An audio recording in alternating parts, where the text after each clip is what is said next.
সেনা প্রধানের আজকের বক্তব্য থেকে আমার আন্ডারস্ট্যান্ডিং: 1. রাজনৈতিক দলগুলোর ইন্টারনাল ক্লাশ বন্ধ করে নিজেদের মধ্যে ঐক্য গড়ে তোলা। 2. র্যাব ডিসব্যান্ড করার ব্যাপারে আওয়াজ না তোলা, তবে মূল অপরাধীদের বিচার করলে উনাদের অসুবিধা নেই। সিম্বলিক কিছু বিচার হয়তো করা যাবে, বাস্তবে অনেক অপরাধীদের বিচার করা সম্ভব হবে না। 3. আয়নাঘর, গুম, ক্রসফায়ারের সাথে জড়িত সেনাবাহিনীর বাকি অংশকে আইনের আওতায় আনার জন্য বেশি চেষ্টা না করা। 4. ইনক্লুসিভ রাজনীতির নামে যে কোনোভাবে আওয়ামী লীগকে নিজ নামে, অন্য নামে অথবা স্বতন্ত্র ইলেকশনে এলাও করা। 5. বিডিআরের বিচার যেভাবে হয়েছে ওইটাই ঠিক, নতুন তদন্তের নামে এইটা নিয়ে অন্যদের ইনভলভমেন্ট বের করার জন্য খুব বেশি চেষ্টা না করা। 6.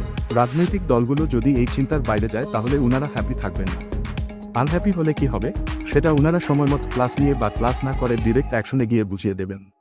রাজনৈতিক দলগুলো যদি ঐক্যবদ্ধভাবে বিভিন্ন ইস্যুতে আওয়াজ তুলতে না পারে তাহলে দেশের গণতন্ত্রের কপালে শনি অপেক্ষা করছে।